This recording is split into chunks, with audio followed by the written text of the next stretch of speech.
Bartkus, and welcome to the Childcare Business Success Show. It is such a pleasure to be here with you this evening. We got some information that I think is just going to knock your socks off. So you're going to want to grab your pens and paper and get ready to write down some juicy nuggets of information that will absolutely transform your childcare program and just quite possibly your life. If you're tuning in with me live, please say hello. We are giving away prizes this evening for live interaction. So we're going to be checking to see who's participating. And Loretta, our Chief of Happiness, is here on standby checking in. And we're probably going to be giving away brownies. And then I think we've got a bigger prize coming up too. And I'll just go ahead and announce that now. But what we'd like to do is that if you're tuning in live, make a post on your Facebook page or in one of the groups that you're in, share this link and tell them to come to this page and write your name in the comments.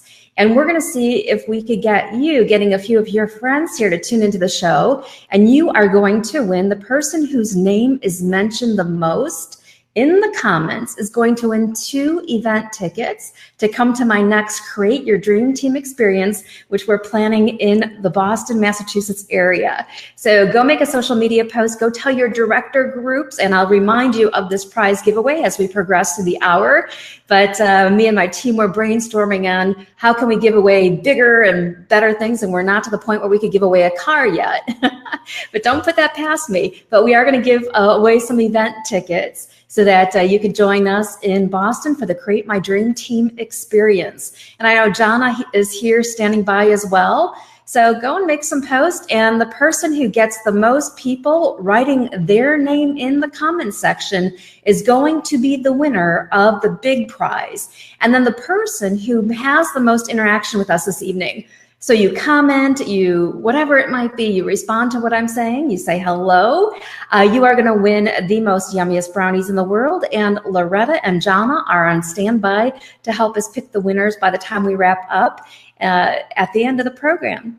So today I'm really excited. We're going to be talking about marketing. And I really believe that how you do anything is how you do everything. And one of my passions is teaching all about how to transform your team.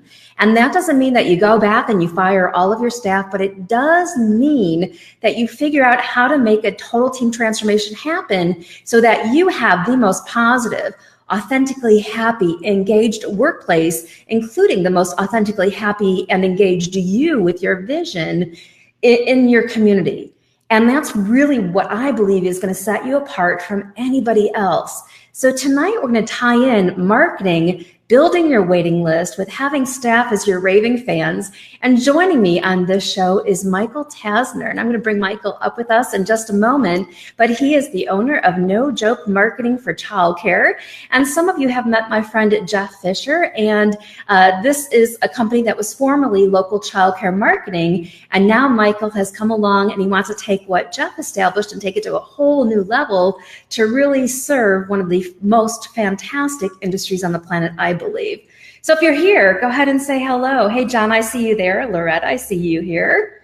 And they're going to keep you reminded about what the prizes are as we progress. So John and Loretta, make sure that you keep telling them to go and make a post, and whoever's name is mentioned here most is going to win our event ticket. So hopefully that will be somebody. Hey, Brandon, nice to see you. Here's Brandon. I love this. Howdy, y'all. Brandon, where are you from again? I forgot what... somewhere in the South. Oh, and here's Michael. He's in our lobby, but he says, look forward to meeting everyone and dropping some major value bombs. I love that.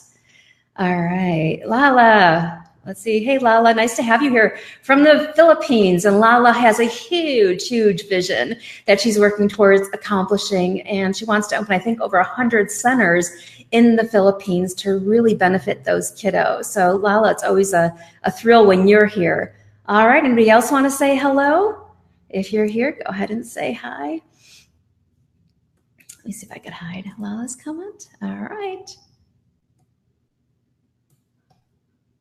Oh, Brandon's from Atlanta. Okay.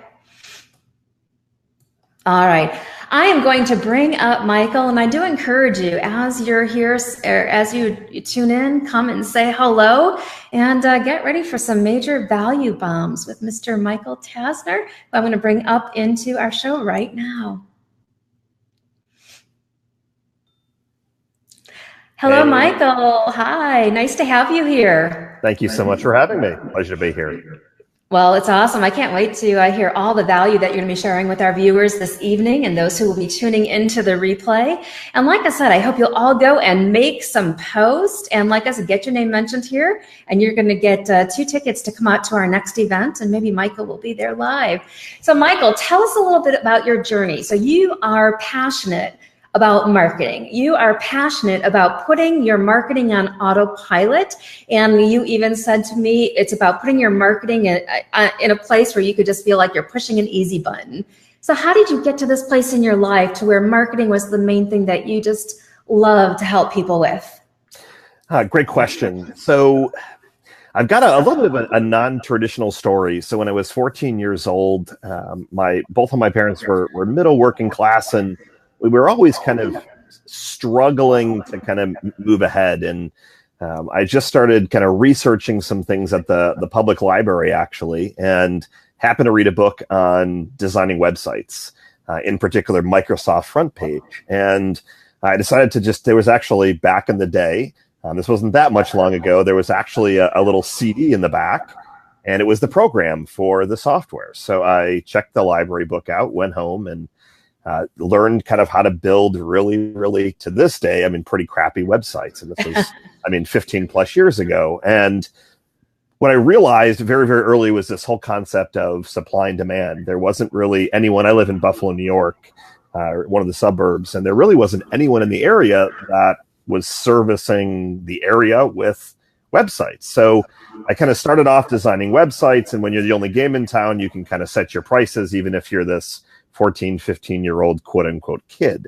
Oh, wow. So that kind of really I got my first taste of this whole entrepreneurship journey.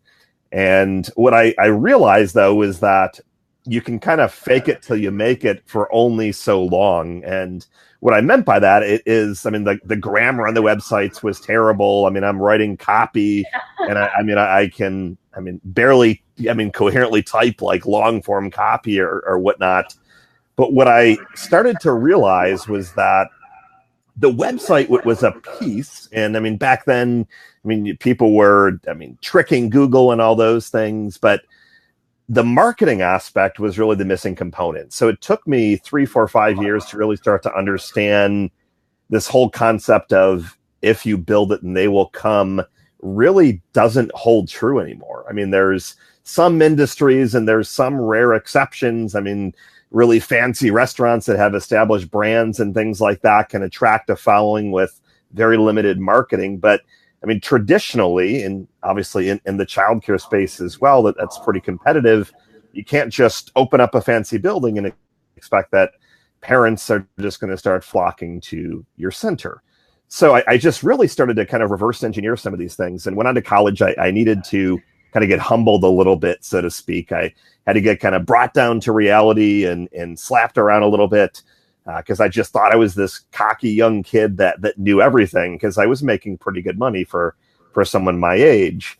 And I decided to study marketing and started just reading books and just devouring everything that I could get my hands on. Literally every book. My library in college, took up more space than anything else. I had probably 200-300 books. I just kept checking them out at the library for the college or ordering them and just devouring everything. Wow. Wow. And for most of us, this is enough to make our head spin, because we have so much to do in managing a business or in managing like our directors and our owners, a program. It's like, oh man, it's a lot to wrap your head around. Was there anybody who stands out in your mind as an early inspiration? Was it like Dan Kennedy? Was it?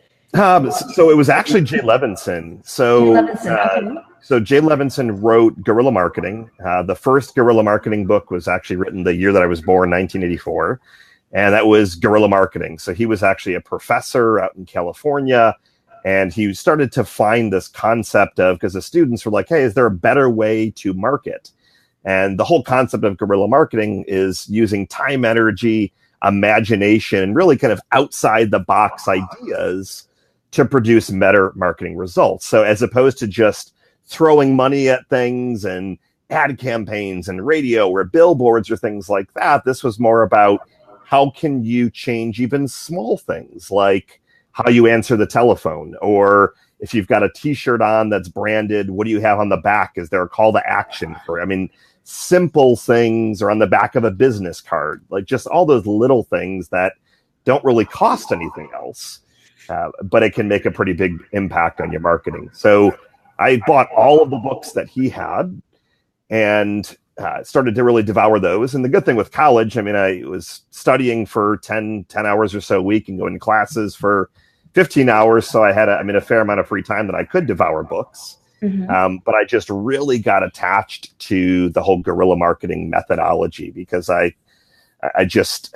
can be a cheapskate when it comes to certain things. And I wanted to find other ways to generate better results than just, it's easy to go throw X amount of dollars at something and hope that it sticks. But I'd rather think a little bit outside the box and see what I could accomplish. That's fantastic. All right. So your head is filled with all of these ideas and really this very specific path that you can lead people on when it comes to really taking them on the journey to making their marketing more effective. So where did it go from there? And how did you come to decide, hey, childcare is an industry that I really want to serve? Sure. So what I started to realize, and my background is really a lot in entrepreneurship. So in college, I started and launched other companies. I had a college care package company, a storage company. I was promoting ebooks. And how that's relevant is that I started to really hone in and dial my marketing chops. And I realized that if I could outmarket other people, I might not have the best product or the best price, but if I could outmarket them and grab that attention, that I would win every single time. So that's really where I spent a lot of the time, and that's really where we try and hone in on the stuff that we're working with, the people that we're doing business with. It is, how can we really grab that attention by being outside the box, but also it really is pretty methodical. So the stuff that we'll talk about today, I'm not going to just pretend that there's all this fancy stuff that you have to do and no one knows how to do this stuff. One of the core values to my company is no magic shows. And what I mean by that is I hate when marketing people or business people make everything sound so complicated that only they can understand it. And you have to hire them, and they've got the magic pill and only they control it. So we're going to kind of talk through a lot of the methodical stuff of step by step. But in terms of the childcare space, so I've got 4 kids. I've got twin boys that are 9. My other daughter just turned 1. And then my other daughter, kind of right in the middle, she's 7. And I started to go through the hunt way back when to my twin boys of analyzing and looking at preschools. And I didn't really think of that market initially. We were servicing doctors and dentists and car dealers and kind of niches all over the place. But I started to realize that even the mega centers in Buffalo, so mega centers to me they've got 5, 6, 7, 8, 10 plus locations, and well over 1,000 enrollments amongst them.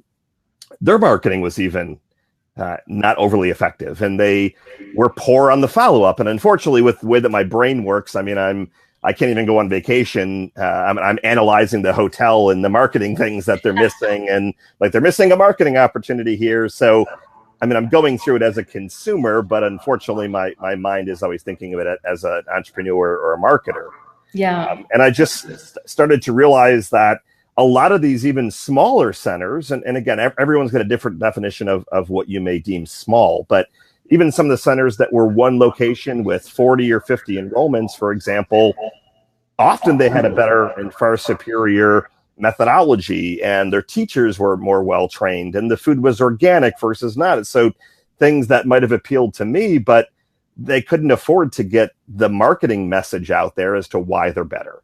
So I've always had a place in my heart for kind of the small, struggling business owner. And I don't want to use the word struggling, but the reason that I named the company No Joke Marketing is because I really believe that if you do not get this stuff in place, unless you've got just amazing word of mouth and you've been around for quite some time, that if you don't, your marketing's not firing on all cylinders, it's really, really tough to be competitive. And it's really, really tough to grow and consistently grow, especially as some of these, really big brand names, for example, like a Primrose comes in town and they throw all these marketing dollars. You've got to make sure that your marketing is really, really effective. And that's where I've really dedicated to servicing and serving my time, is just to make sure that the small and growing businesses can really stand a chance. And I just happen to love the childcare space, mainly because I love kids.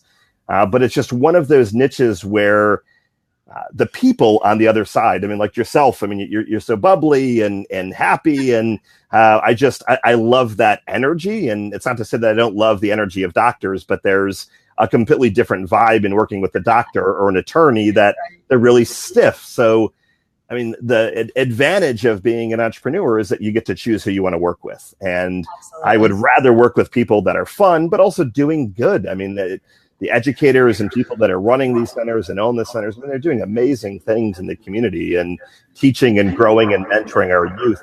I couldn't think of a better industry to help grow. I agree, and what I have found in 20 years of serving this industry is that these people in this industry have the biggest hearts. And it's funny you brought up doctors, because one time we were doing a motivational workshop. It was one of my things on staff motivation.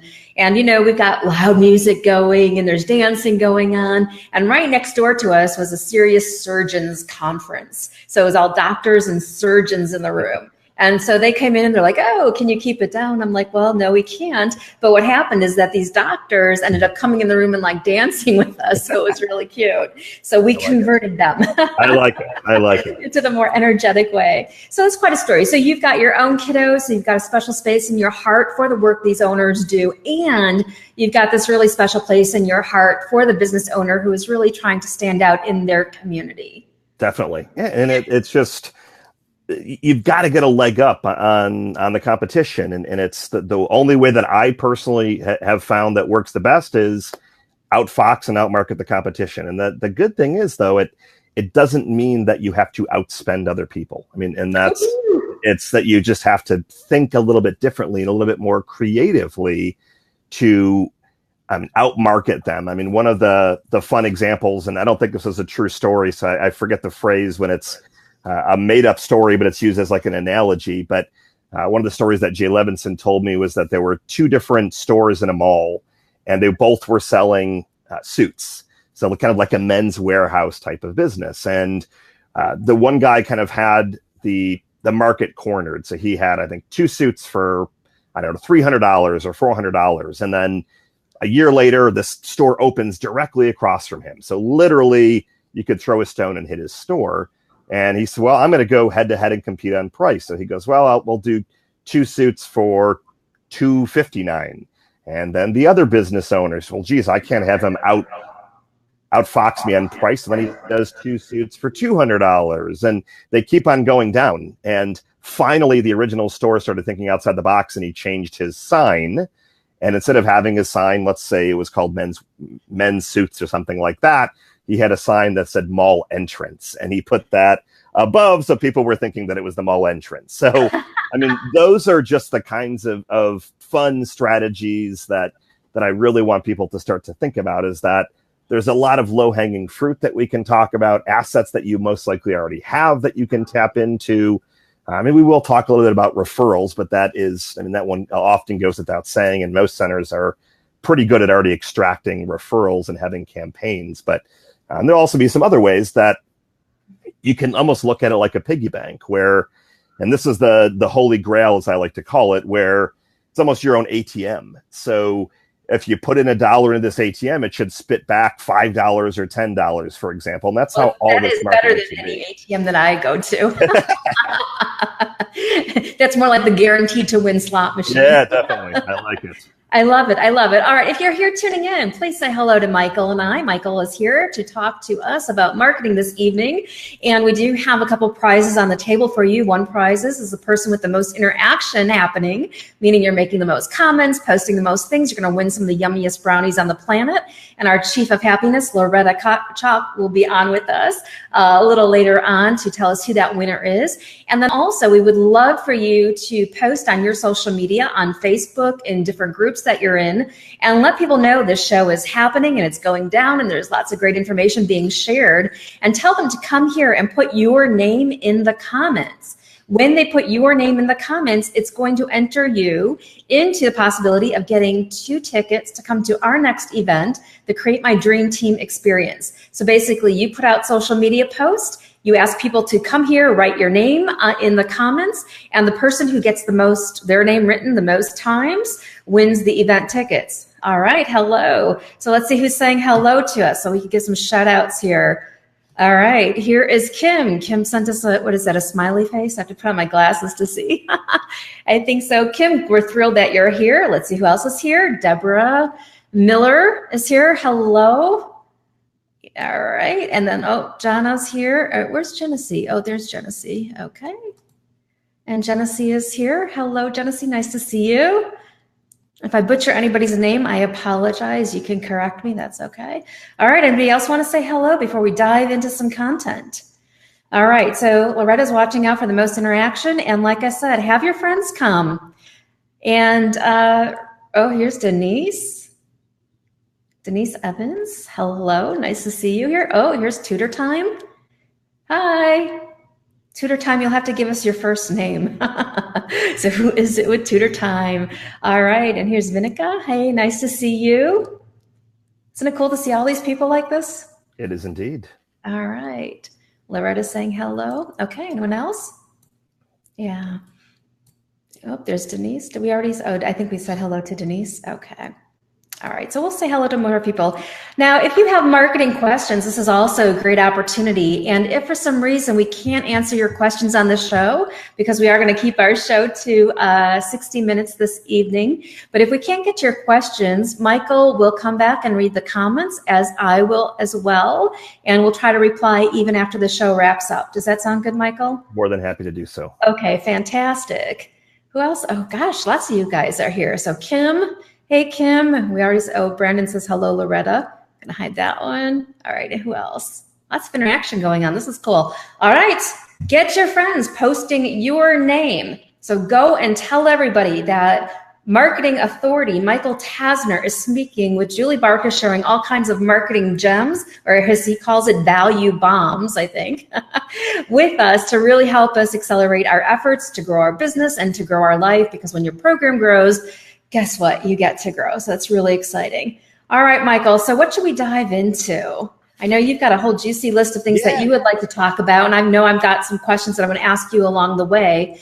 But really intrigues me are the things that we don't have to spend a lot of money on that are going to make us stand out and stand up far beyond everybody else. So what is it that you'd like to dive into? Let's talk about kind of the low-hanging fruit stuff. I mean, the things that you can capitalize on in the next 24 hours, 48 hours, 72 hours. I mean, a lot of the centers that we're working with now, this is prime time to drive enrollment. So I'd love to give some actionable stuff that you can look at putting in place pretty quickly. Perfect. All right. So the way that I suggest kind of taking a step back and approaching how do you drive some new enrollments quickly, and then later we can talk more about, I mean, how do you really drive leads and enrollments, as I like to say, on autopilot, almost like that easy button. And it really starts to become a math equation. And when I explain it, I hope that it kind of clicks and you start to think of it more of a math equation. You put some money in, it spits out some leads, which then turn into enrollments when you do it correctly. And I'll give you some cool nurture strategies and things like that as well. But if I look at where can centers grab some quick enrollments and maybe even where is the stuff that kind of gets almost ignored in a way, it's always looking at the old, I'll just say old leads. So anyone that has expressed interest, anyone that's raised their hand, if somebody raises their hand, they say, hey, I want more information. They went from just being on the sidelines to, I mean, showing some type of interest. And what I've often found is that, and this really goes for any industry, but often centers focus on, I mean, who's really hot right now. So if they don't have a son or a daughter that's ready to enroll, maybe it's in 6 months or 12 months. But I mean, I started the process of researching almost 18 months before I was going to enroll my kids in preschool. Mm-hmm. And they get so focused on, 18 months, and they kind of put you out of the back of their mind. And maybe you get like a monthly newsletter or quarterly newsletter or something like that. Almost every center that I've walked into or kind of done this exercise with, they've got some people somewhere, whether it's an email list. I want to talk about a text list. So do you have phone numbers? And you don't have to know if they're a cell phone number or a landline, for example. Either will work in this exercise. But I want you to really kind of go through the scraps on your desk. And do you have them in notebooks? I love your orange. It matches the orange in our logo, and I've got orange everywhere. Just a nice, fun, bright color. And that's I'm all about sunset colors. Yeah, I like it. Our thought was just something bright to kind of stand out. A lot of marketing is in blue, but I want you to gather all of that stuff up. And another place that often I see a lot of centers, they go and they do these community events. So whether it's a Chamber of Commerce event or one of the like high school or elementary schools put something on like a community fair type event, and you have your little booth, and I kind of call it the fishbowl formula. You've got this big fishbowl. Drop either a business card, but in this case, I mean, they're really not going to have business cards, but drop a little slip of paper in with your name, your phone number, and an email. Enter to win X. Usually, I mean, if you really want to get fancy and drop some cash, I mean, enter to win an iPad or a Kindle or whatnot. But a lot of these centers, they have that fishbowl at the event, and they've got all these scraps of paper. And I not in a rude way, but I'll say, well, what do you do with these? Well, we draw one, and then we call them, and they won. And then usually put the other ones in the garbage.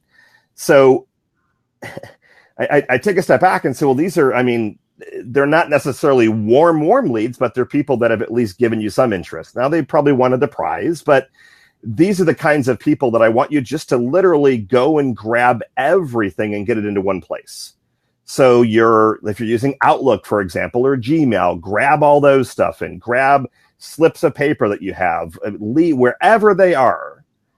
I don't want to assume that you have them neatly organized in a nice customer relationship management tool. So you may, which is even better, but I want to assume that you've got some people that maybe you had a conversation way back when, or just kind of your director has some stuff. So gather it all into, I mean, as simple as a Google spreadsheet or a Microsoft Excel sheet. And all that I'm looking you to do as a step one is to do two different things. So the first thing is you're going to put together an email blast to every one of those people on the list.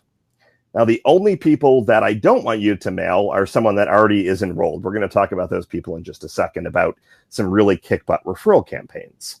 So whether there's 5 people on this list, whether there's 500, it's simply getting you in the motion and kind of leveraging some of these low-hanging fruit or hidden marketing assets, as I like to call them, just stuff that you may not have done an amazing job following up. So the whole intention here is, let's see if we can reactivate some of these people. And the way that I look at it, the worst thing they're going to say is, well, I already found another center. I'm not interested. You were too slow. I mean, what's unsubscribe me? God forbid they say unsubscribe me. So there's really not a huge downside. So gather them up and craft a simple email. And the simple email could be something like, I mean, are you still interested in preschool or childcare, however you want to phrase it, childcare for your child? I'd love to talk to you. And oh, by the way, if you come in for a tour this week, we're giving $20 Dunkin' Donuts gift cards. I mean, something that you've got to add a little bit of an incentive to break the ice a little bit. And even better than a Dunkin' Donuts card is if you've got a really great local coffee shop or local bakery. I mean, I personally prefer to always do stuff with the smaller local chains than, I mean, I love Starbucks, but I would rather go to a local bakery or local coffee shop any day. Oh, absolutely. And then they appreciate the attention too. Oh, exactly. You could do some fun co-op marketing as well. So it's just a really, really simple email. And if you've got a lot of people, you're going to want to use a tool like Aweber or iContact. You're going to want some kind of email tool to blast this out. But yeah, and in our industry too, we have and we'll have Chuck on eventually, but Chuck gives a childcare CRM. Yeah. tool that a lot of people are plugged into and use. And Chuck's a friend of mine, so we will feature him in a future. He's got a really good success show. Yeah, but his would be a great resource. And I know several of you are commenting that you've been using CRM, so that's great. Definitely. It's a great tool, and we've got a lot of centers that we work with that use. But if you don't have CRM, no, that's not the only other option. I mean, you could totally do this in Gmail, and there's even a LinkedIn tool. I don't know, Michael, if you're plugged in. I think it's like Linked 360 or something. Yeah, there's basically import, and then through Gmail, it looks like there's a personal email coming from you with this tool that you're paying a little bit of money for. We use a tool called QuickMail. So it's a similar thing. You load in contacts, and you can have a series of a couple of emails. But what I found is, and I love getting in the weeds, so I'm happy to get in the weeds. But what I have often found is, especially if you're trying to do this stuff yourself, once you really start getting in the weeds, I try and make it as least complicated as possible. So in simplicity, I mean, you can do, let's say you've got 50 people, spend the hour and send 50 messages through Gmail as one-to-one messages. If you've got hundreds and hundreds, that's obviously a different story. Leverage something like QuickMail or Childcare CRM or Aweber, Icon, whatever tool floats your boat. But it just has to be a really simple email. And it's more of a yes or no, where you're just, if they're saying no, that's fine. Then you can put them into just a general database. But you're going to get some maybes. You're going to get some people that say, yeah, I still am interested, or I want to talk. So an email is one piece. And obviously, in a perfect world, you're going to send a couple of emails over the course of 2 weeks. So similar to the if you build it, they will come strategy, email is very similar, where it's not just send out one email and then the magic happens. But because you haven't connected with these people, possibly in a week, possibly in 6 months, 3 months, I mean, it's going to take a little bit of warming up, but you're also going to get some instant reaction. Mm-hmm. So step one is email. The second step is if you've got their phone numbers. This is my favorite strategy. It works like a charm, and I'm like a kid in a candy store when I talk about this stuff. So text message marketing, it is the piece that, without this coming across as boastful, where I've been hanging my hat on. So the one book that I did write way back when, I don't know, 5, 6, 7, 8 years ago, it's been a while. I talked about this whole concept of Web 3.0 marketing, and one of the concepts was text message marketing. And that's now finally becoming kind of the hottest way to market. And the reason that I know it's hot is that if I'm doing a presentation, I'll take out my phone and I'll say, so how many of you get annoyed when another human being calls you? And you'd be shocked, or maybe you won't be shocked, but 70 to 90% of the room raises their hand. So I push back and say, so you're telling me that you get annoyed when another human being actually calls you? And tell me, why is that the case? Well, you can just send me a text message. So if you've got these phone numbers, you can load them into one of a variety of different tools. The one that I personally use is easytexting.com, but they're mobilestorm.com, Trumpia. I mean, there's a whole slew of tools, but Easy Texting, you're up and running in 15 minutes, probably even 5 minutes, to be honest with you. And all that you have to do is take that list of numbers, import it into the tool. It will separate out for you gratis, which is my favorite word. And it's going to say, all right, these are landlines, and then these are cell phone numbers. And you're going to do the same thing that you do through an email, but you're going to do in like 150 characters. Are you still interested in enrolling your child? And the reason I use the word child is you want to be as personal as possible. So if you say son/daughter, they know that you're already not as personal as you can be. So I try and generalize a little bit where they're not necessarily knowing that I don't know if it's a son or a daughter. Okay. Now, in a perfect world, on that Excel sheet, the best centers have name of the parent and then name of the son or daughter, because that text message is drastically different than the generic one. So the generic one is, hi XYZ. So hi Barb. This is Julie with Tutor Time, for example. Since they're on here, I'll call out Tutor Time, who I believe that we work with. And I know there's a couple of Tutor Times throughout the US. So, hey, this is Barb from Tutor Time. Are you still interested in enrolling your child in whether it's preschool, daycare, infant, whatever that you were pushing at that particular time, summer camp? Reply back with your response, or just, something a little bit more playful, even an emoji, like a little, I often will do the little smiley faces. Yeah. And I think emojis, just the visual, is very powerful, because we've even been doing this in our childcare business success group. And you may have noticed me doing this with some of our posts. If you see this and instead of the word see, I use the eyeballs, and it just draws people more to like, what's Julie saying? And to the pictures of it. So again, somebody was asking what the name of the company was, and Jonna wrote it down as easytexting.com. Correct. So please put that in your notes. And I know, Jonna, we talked about even doing texting for our company. So let's make sure that, maybe we get on easy texting. So does easytexting.com, do they sort out whether it's a cell or home number? They do. So there's a little... Because that is gold. Yeah. That is gold in itself, to have a service that will sort those things out, because you get numbers you have no clue. Definitely.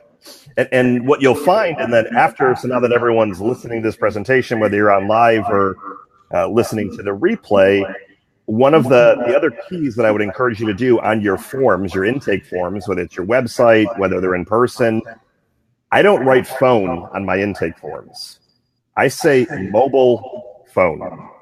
I don't want their work number. I don't want their landline. I want their mobile phone number, because my favorite statistic about mobile marketing is text messages have a 98 to 99% open rate. There's never going to be an email campaign if you're sending to more than a couple of people. So don't tell me you're going to send to your mom, your brother, and your sister, and you've got 100% open rate. Email is still, I still love email. It's still one of our best ways to drive sales and follow up. So in no way am I saying email is dead. Far from it. I'm simply saying that if a text message has almost 100% open rate, whereas email, if you're lucky, it's got a 30% open rate, I would be using text messages all day long. So I would encourage you to look at your forms and intake process and just simply add the word mobile in front of phone. And then you'll be surprised that it's common now for people to be defaulting to giving their cell phone. And most people are eliminating landlines anyways, but with my prospecting, for example, and obviously we work with childcare centers, they'll often give me the number for their center, and then I'm talking to their gatekeeper or the receptionist. And yes, so cell phones too. So I'm like, I want your cell phone number. So let me ask you, Michael, before we continue with that, is there any repercussions of texting somebody without getting their permission to text them? So let's say I have a whole database. We've got, 10, 15,000 people on our list for 20 years. So can I just send them all a text message and say, hey, I just want to check in with you and see how you're doing and see if there's any way I could support you? So I'm going to give you a little bit of a waffle answer, but I'll give you a little bit of the bits and pieces. Because in the olden days, probably before your time, there was, we would fax, and then there were repercussions from faxing. They said that you couldn't just fax, because then it was like the spamming in the fax world without having somebody requesting that information from you. And then the same thought process moved to email. You just can't email somebody something, or it can be perceived as spam. So unless they're requesting it. So now we've got text messages, which I think are brilliant. And it's probably something that we don't tap into enough. So what's your waffle response? Yes. So the waffle response is, it really depends. And it as long as you've already established some kind of relationship with them, I tend to err on the side of I'm not overly concerned if I'm going to send a text message. So the formula that I'll typically follow is, so if you were doing this kind of sending an email to old leads or current leads, and then also doing this, the part 2 or step 2 of it is sending a text message, as long as these aren't people from 3, 4, 5 years ago, I'm not overly concerned. And I'm typically not overly concerned unless you're going to start sending out 5 messages in the course of a week. So with text, it's a lot more sensitive than email, for example. So typically 2 or 3 times a month maximum I'm sending. And if you're going to kind of move them into a nurture sequence, and of those 2 to 3, at least one of them is something fun. Happy Mother's Day, Happy Father's Day, Happy First Day of Summer, 4th of July. So I'm typically only sending one promotional message, and it's a soft promotion. Now, there's implied consent, but then traditionally the way that it's written is if they didn't explicitly give you permission on some kind of form. So it's gray in the sense of I wouldn't take 10,000 cell phone numbers and load them in and hit send. I would probably start and kind of cleanse the list a bit. And I was reading some of the comments, and Tutor Time says our form has a no thanks option if they want to opt out. So if your forms have, hey, or is it okay to contact you in different fashions, you're completely fine. But if most of the centers, they'll give me a list of like 50 names, 100, a couple hundred. They usually don't have thousands and thousands of cell phone numbers. Mm-hmm. I've really never been overly concerned. And it's a playful text message in the sense of, and that's why the emoji helps break the ice a little bit. But you'd be surprised the people that say, thank you for reaching back out to us. I've just been too busy. I haven't gotten your emails. Very, very rarely. I would say if I'm just making up a statistic, but said everyone says marketers just make up stats. So I'll make something up on the fly. Maybe 1 out of every 20 centers that we might work with, there might be someone that complains like, hey, please don't text me, or don't text me, or where did you get this number? But because of the nature of the business that we're in, we're not selling car insurance or we're not financial advisors. So it's a little bit more fun and playful. And as long as the message isn't something like, are you in, yes or no, you're really not going to get too much pushback. So that's a great idea. And I know the people that we have texted in the past have been very appreciative. So we've always gotten very positive response from it.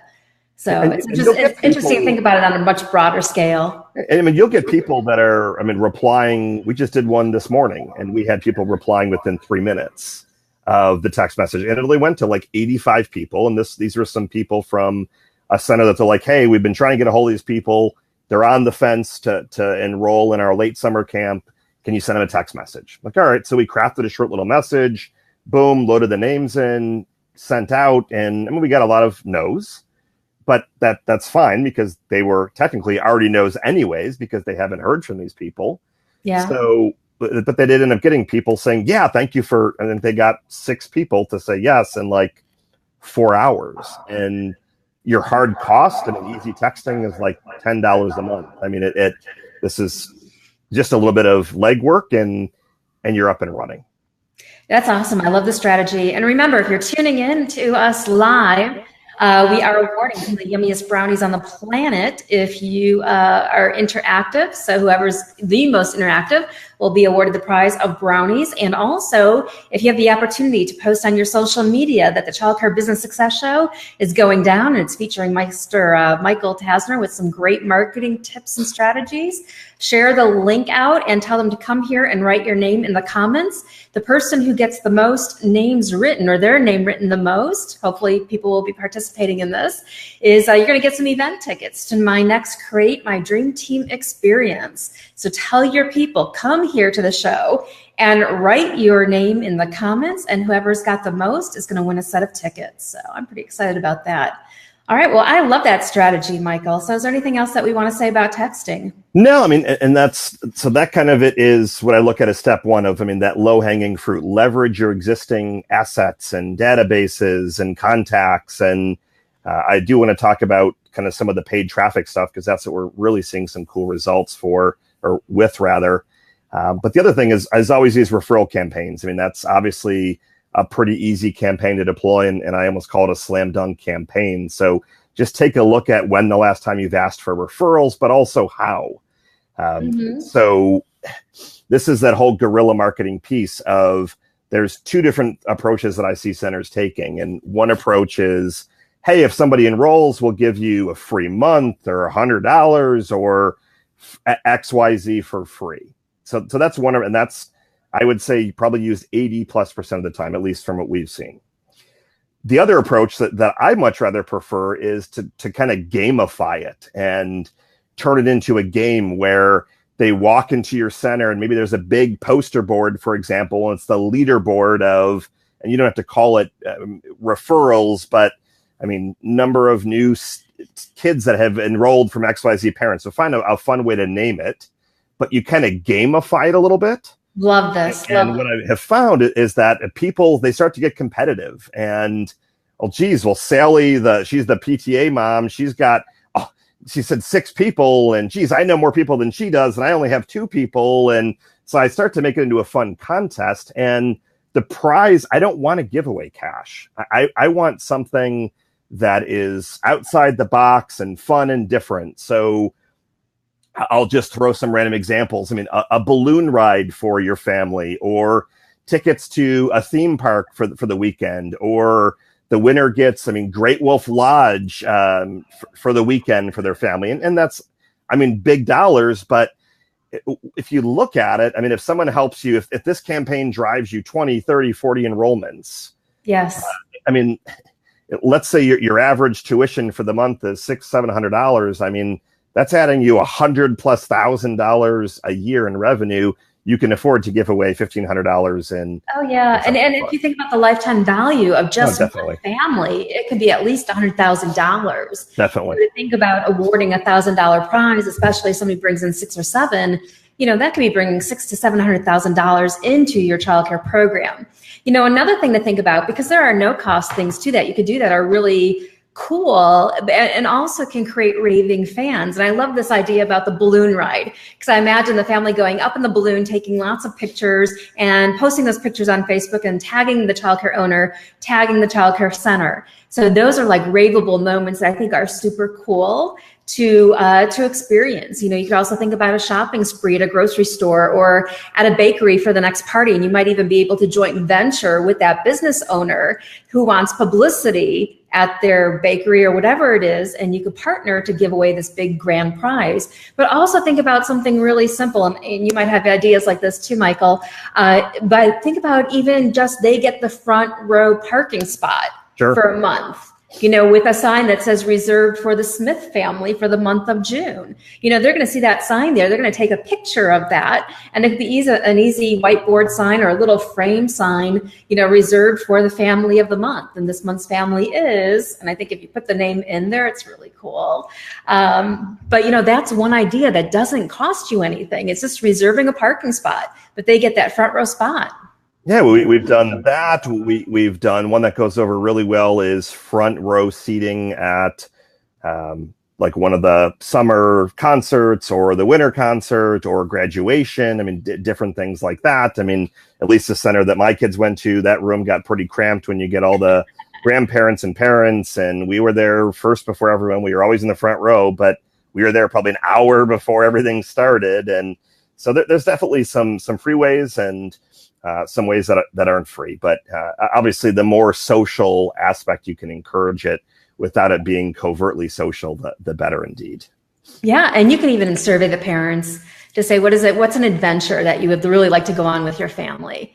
So you could survey them and ask them and see if that's something that you could incorporate into your reward system for the parents.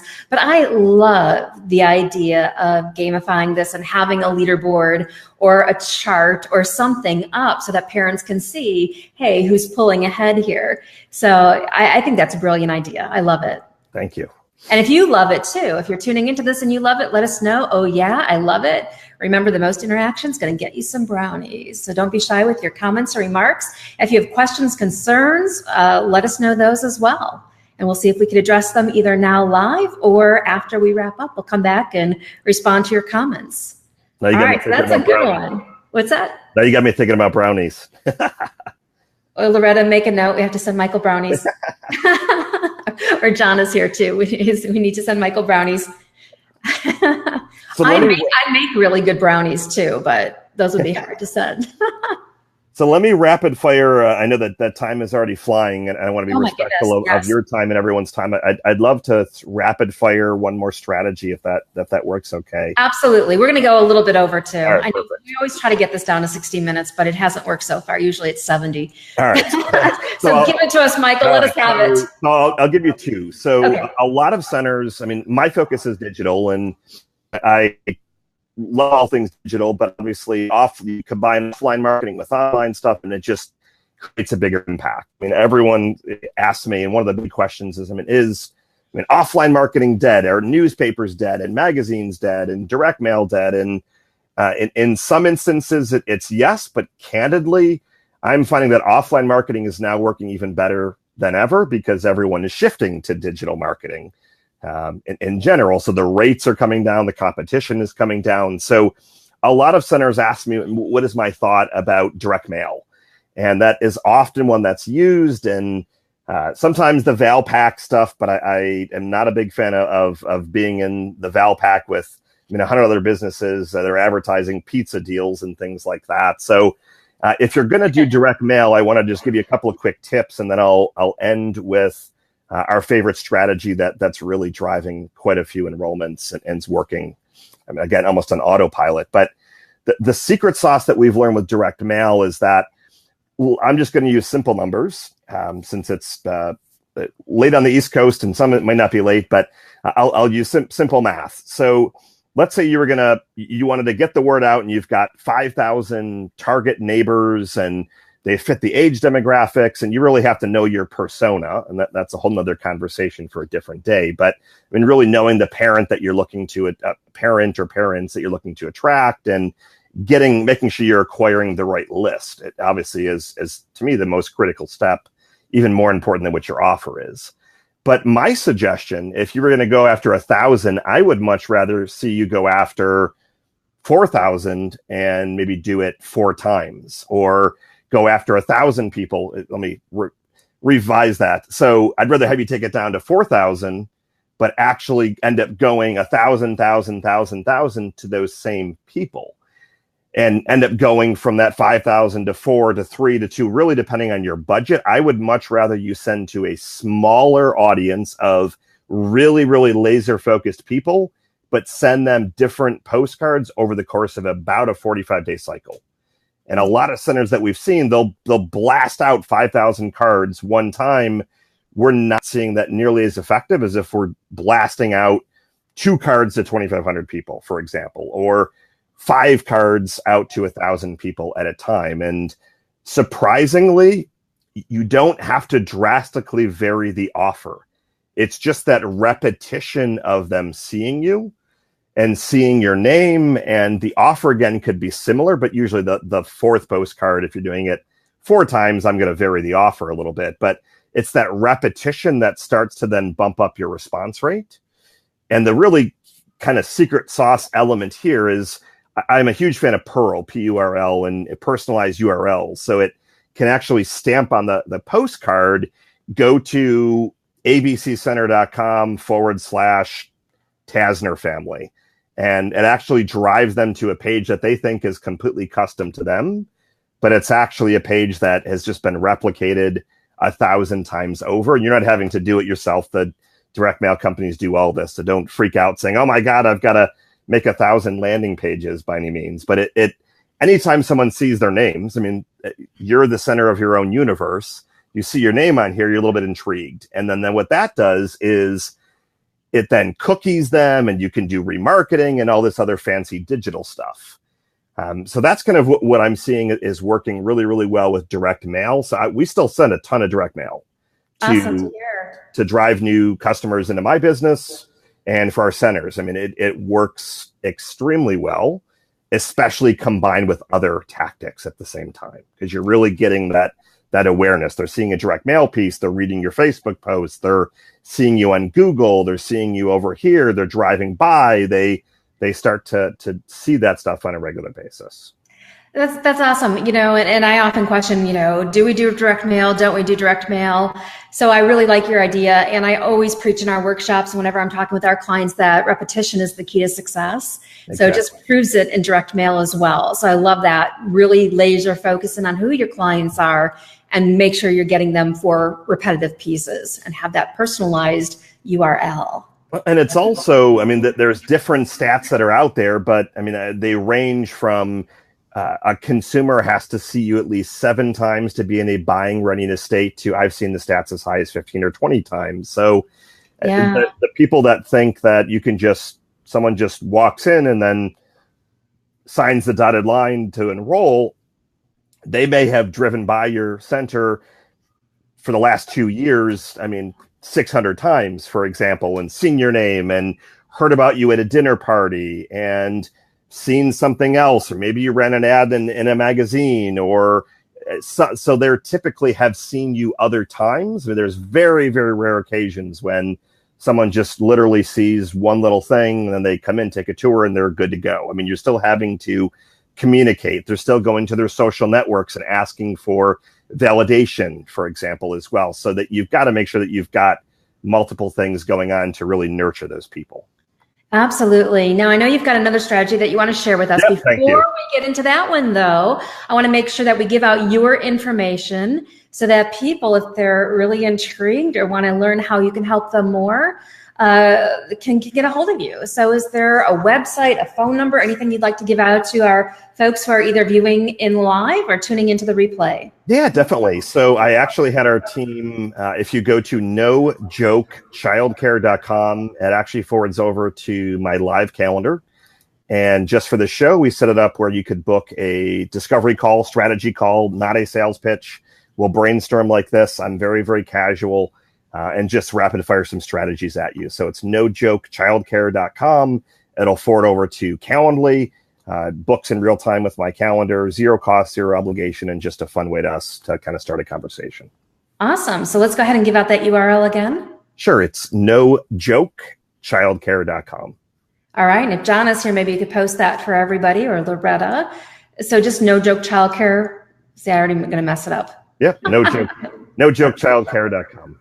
nojokechildcare.com. All right. So that's where you can find out more information from Michael, and he's going to rapid fire some strategies with you. And also, one of the things that we're thinking about doing here on the Child Care Business Success Show, first of all, if you're tuning in and you love this, give us I love this in the comments. I'd love to hear from you. As you know, as I always state, I'm really driven and motivated by your feedback and your interaction. So it would be totally different for me to be just here standing talking to a wall than having this live interaction happening. So if you're loving this, please let us know you're loving this. And another thing that we're thinking about is making these shows downloadable. So these are eventually going to become podcasts, but we're also thinking about taking the show and making it so that you can go to a special webpage, download it to your computer or to a USB drive, and we're thinking about putting transcripts together for you. And I know in this industry how much you love written text. So you love to listen, you would love to read with a highlighter. So we're looking at making sure the show downloadable as well as with transcripts. If you love that idea, let me know that you love the idea of the transcripts, and we'll see how soon we can make that happen so that you could get the shows downloaded right to your computer along with some great transcripts. All right. So I know we've got another strategy. We're going to keep you a little bit longer. Is that okay, Michael? Indeed. More than happy. All right. Everybody who's tuning in, okay. We're going to keep you a little bit longer. All right. Let's go ahead. So I know we've got another strategy for everybody. What is it? So our favorite way to drive enrollments. So if you were to say, what is the one thing that you would suggest or that you would do to drive some enrollments? And that's to me is it's paid traffic and paid traffic, digital paid traffic. So that can mean Facebook ads, that could mean Google ads, Bing ads, Google display, YouTube ads, Instagram ads. There's lots of ways to drive targeted eyeballs. And if I were to kind of bring it down even further, our favorite tactic right now is Facebook ads. So there's a huge difference between Facebook ads and Google ads. And I'll kind of tell you the real quick differences and how do you actually deploy something like this. So Google ads, you've got intent, and someone goes to Google and they type in preschool Buffalo, New York, or preschool near me. Or if they're looking for Montessori, they're going to type in Montessori school near me, for example. So that is intent. And those are buying phrases. I mean, if someone is searching for that, I mean, they're pretty qualified and they're actively in that process. So Google AdWords is a great way to make sure that you're showing up for all those phrases if you're not showing up organically. So it's been a great strategy, and it works really well in tandem with Facebook ads. And the reason that I love Facebook ads is you can hyper target. We talked earlier about this whole persona. If you start to know a little bit more about the persona, you can really hyper target that exact person that you're really looking for. So and typically the centers that we're working with, they're going to have 3 or 4, maybe even 5 different personas. So maybe you've got single moms as one of your personas. You've got working parents where the mom and dads are both working. You've got the dad works, but the mom doesn't because there's a couple other kids. So you start to build out these personas, and you just, list them on a sheet of paper in your notebook, and you just start to write down what are the similarities that the persona has, and what do you know about them? Where do they shop? Where do they hang out? What do they read? What does their income look like? What is their age? So you can do that obviously by analyzing a lot of your previous enrollments. There's also more technical ways to analyze those people, but I won't go into those details. But you're just starting to build out these personas. And with Facebook, let's just pick one of the personas. Let's say that single moms, for the sake of this example. And you're a center in Austin, Texas, for example. So you know that one of your personas is single moms, and you know that they actually sway a little bit younger. So maybe 19 years old, and the single mom caps out around 38, for example. You can really start to hyper target on Facebook, single mom. You can target that exact age range. If you're a little bit higher price center, you can target a higher income. For maybe there's a single mom, but her income is $70,000 a year. You can target exact neighborhoods, for example, not just zip codes with Google, but you can hyper target neighborhoods and developments and things like that. You can target the interests. So maybe you know that the single mom loves, Publix grocery store, for example, and you can say, I want to target the single mom that is in this age range, this neighborhood, this demographic that loves Publix, for example. So you can get that very, very specific demo. And then what you're going to want to do from there is you're going to want to just show them an engaging ad. This is where a lot of this, and when I say Facebook ads, for clarity's sake, this isn't you just going to your Facebook page and boosting a post. This is full-blown Facebook ads and more like pay-per-click type stuff. So I don't want centers to think that I'm that this is. It's simple, but there's a lot of thought that goes into the process. But you want to make sure that ad is compelling. So whether you're shooting a short video, for example, to grab their attention, and it can literally just be with an iPhone or whatever it doesn't have to be anything fancy. So you can shoot a little video. Hey, this is Michael with ABC Center in Buffalo. I would absolutely love if I could give you a tour. And this week we've got no-cost tours, and also every day for lunch we're grilling hot dogs. Stop on by. Something fun to grab their attention, or some really compelling graphics. And again, you have to stick out on Facebook because people are not going to Facebook to find a childcare center. They're going there to look at pictures of their kids, or load pictures of their kids, or fashion stuff, or whatever. They're not going there to seek out a childcare center. But if you stick out and you're hyper targeted on that right persona, you're going to start to get some people clicking through. And then from there, it can trigger whatever your process is. So we typically suggest a landing page, which then tells more information about your center, has a trackable phone number, has a little form to fill out, and whatever that process is, then it kind of goes from there. But right. This is that whole ATM kind of easy button thing where you literally should be able to insert your credit card and say, I'm going to invest $1,000 in paid traffic. And again, I'm going to use some ranges, but maybe for $1,000, you're going to get 25 leads. And from there, maybe you'll end up booking 10 tours. And then if you know your numbers, and that's why earlier, like an hour or so ago, I said this is a math equation. If you know your numbers, even if you don't, you just want to start to back into them. If you know that your conversion's 40%, so you're going to close 4 out of 10 tours. And then you know that you need 25 leads to get 10 tours to close 4. I would put that $1,000 in paid traffic all day long, every day. And I would, if anything, I would scale it up. And that is where I see a lot of centers that they're cautious. Well, is it going to work?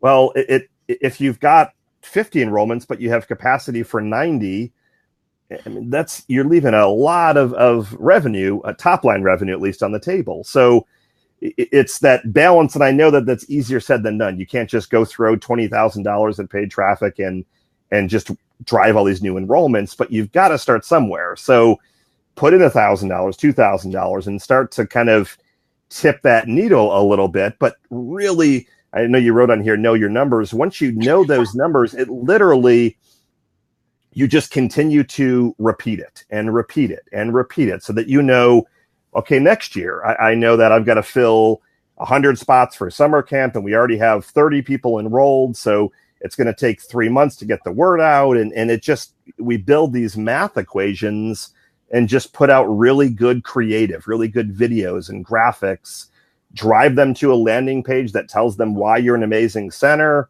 and then take them through your sales process. And the final thing I'll say to that sales process that I alluded to earlier, but the nurture piece, it is absolutely critical. So you have to make sure that you're following up with them rapidly.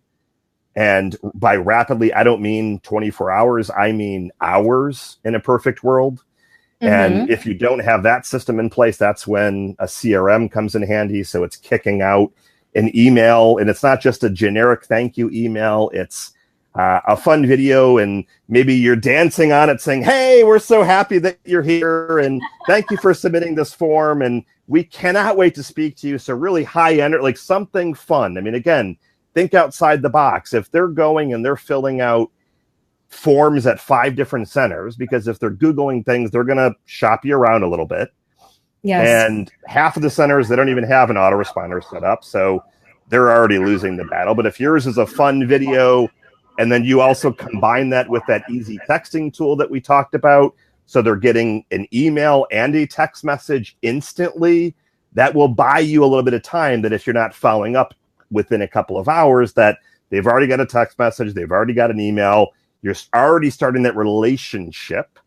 And that actually will start to help your closing ratios. That if you're nurturing the relationship for a few days before they come in for a tour, through email, through video, through text. Another really kick butt tool that we use is slydial.com.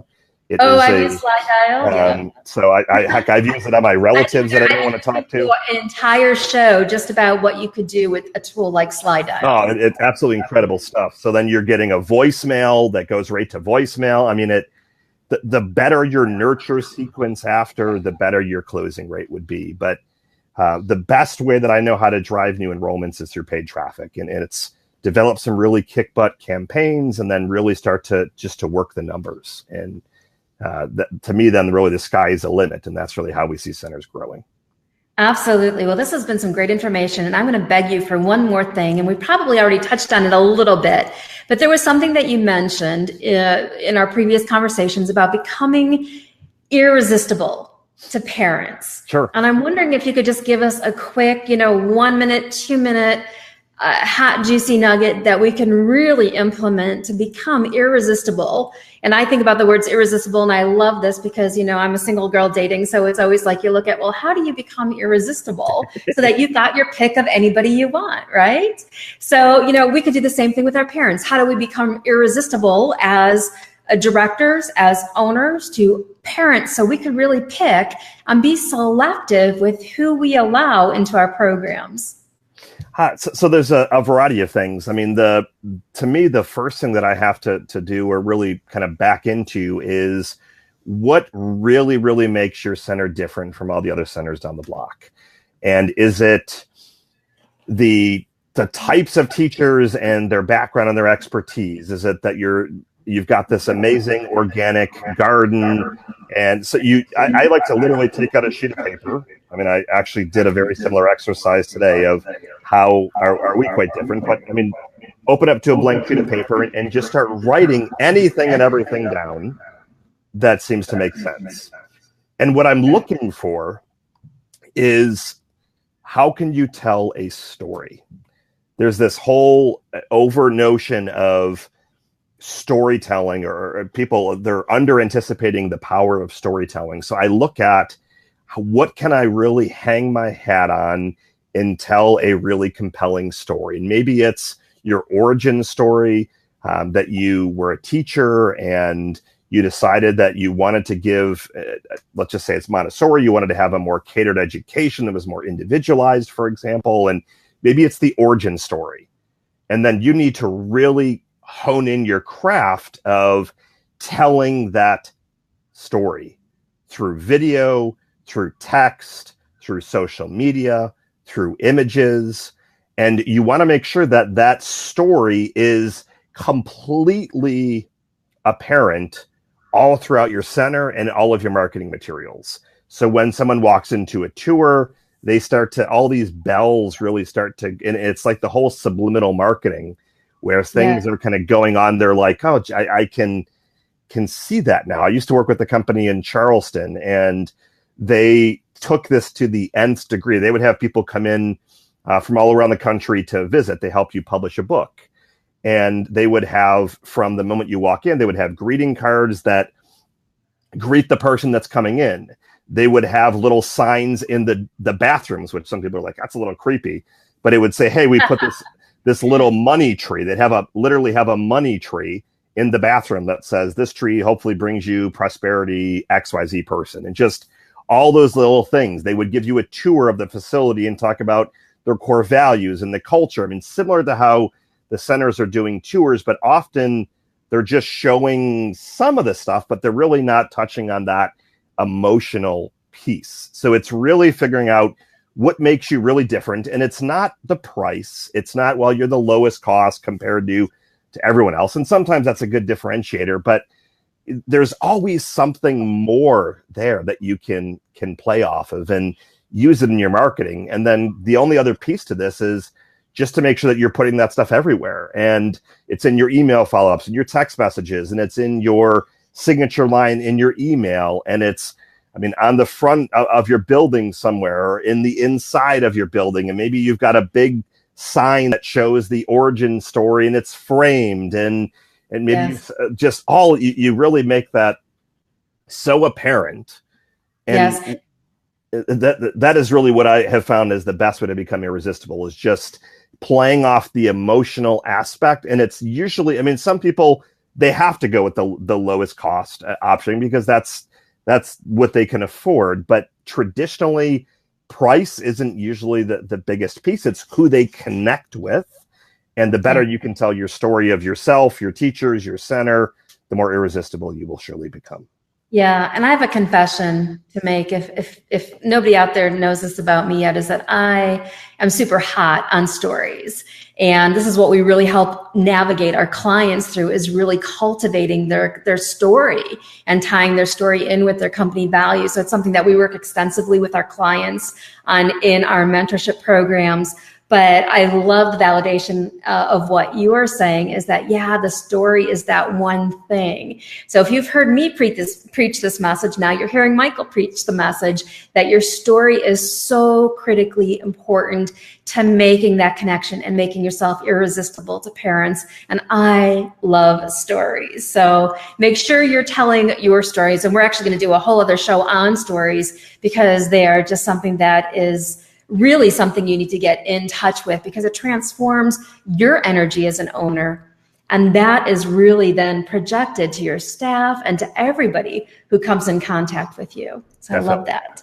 All right, Michael, let's give out your information again, and then we're going to have Loretta on to help us reveal some prizes, and we are going to wrap this baby up. Perfect. So nojokechildcare.com. You can book a discovery call, strategy call.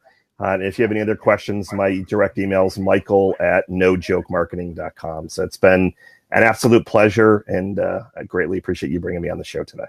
It's awesome. If you guys would like Michael to come back, please make sure you put that in the comment too. Bring Michael back. In the future shows, we are going to have some commercial breaks. So we're going to be making this more and more and more like a show you'd be watching. And we're going to have some of our special guests come back for 3 to 5 minute spots where they're going to be giving you some content-rich commercials, I'll call them. They're going to be like an infomercial of just a little bit of content to really keep you building relationships with them. And also, I want to let you know, too, is that if you are working on your total team transformation and you've been hearing me talk about the total team transformation system and you would like to take advantage of that to get started, I know we've got a special price or special savings that we've been holding on to for, I think it was supposed to expire on the 30th. So it's still there right now. Jonna will drop the link for us in the comment section. So if anybody would really like to take the first steps towards experiencing a total team transformation, that system is available to you for $200 savings right now. And the foundational piece of the system is video recordings for my 3-day event, Create My Dream Team Experience. And Loretta was there. She was even dancing. You'll see her in the video dancing. And Brandon, you'll see some of the folks who've been chiming in here were there. But you'll have access to those to watch over and over and over again. We've built other components into the system as well that I think you can absolutely not be without if you want to transform your staff into your raving fans and really attract dreamy staff and dreamy clients to your childcare program. All right, Michael, you're going to stay with us while we announce our prize winners? Sounds good to me. Okay, so I'm going to bring Loretta on. See, this will be fun because then we get to see 3 of us. So Loretta's going to be joining us. And most of you know Loretta is our Chief of Happiness. Hey, Loretta, how are you? I am wonderful. How are you? I am good. And Loretta joined us all the way, well, you ran from the water park, right, to be here with us live for the show? Perfect. So do we have a brownie winner? I don't know if we have an event ticket winner. I don't think we have one yet, but I know that it has been shared, so there may be some names popping up in the replay. Okay. But I am having the worst time selecting one winner. We had such incredible interaction. I think I've got it down to 1, but if you would like me to, I can give more than 1 set of brownies. Oh, look at you trying to give away more than 1 set. Hey, Olivia. There's our Chief of Happiness's bundle of joy. How is she? Did you like the water park, Olivia? Yeah. Awesome. She said, when are you going to go live, Mommy? I'm coming. All right. Well, let's do this too. We could let's read a couple of the comments here. So we got, this is great. Thumbs up. This little rod, Lily Rod, is posting a lot. Tutor time. And Michael might even be able to help us pick a brownie winner. Here we go. He's like, don't put me on the spot. Tutor time. I believe this is Karen. Thank you, Karen, for being here. If you're interested in the Total Team Transformation System, Jonna posted the link for all of us. So please go there and at least check it out. We reveal secrets that I've been teaching in the industry for over, going on 20 years. I don't know if it's over 20 years yet. All right. So here's Kim says, thanks. Oh, here's one. Bring Michael back. Kim says, awesome, we will do so. Oh, here's Shelly. Shelly says, bring Michael back. All right, Michael. All right. Brandon says, thank you, Michael, or thanks, Michael. Daniela says, thank you, Michael. Thank you, Julie. You are so welcome. Here's Michael's website, no joke. Thank you, Jonna, for helping us share these links. Let's see, Brandon's story is critical, and Brandon was at my Create My Dream Team experience, so he knows how much we were preaching on stories. Yes, I love it, Genesee says. Good point. Tutor time about stories. All right, let's see here. Then we've got more from Tutor time. Danielle, stories are huge. Great idea. Vanika says thanks. Tutor time was surely posting quite a bit. Tutor time is posting quite a bit. And Vinica, right. I've got about 4, but I think I know who the top poster and interactor is this week. Okay, well, let's do one brownie. And it's true. And even after we wrap up, so if you've posted in director groups about this show, let them know that Michael Tasner and Julie Bartkus are on the Child Care Business Success Show. Great marketing ideas being shared. Get them over here. Tell them to mention your name in the comments, even after the show airs. And maybe what we'll do is we'll keep it going live for the next week. So whoever has the most shares, by the time we do our show next week, we'll get a set of event tickets. How does that sound, Loretta and Michael? Sound good? Great idea. Sound good. Okay. Do we need a drum roll? Loretta, do we need a drum roll? Always. Okay, Michael, can you help me out here with a drum roll?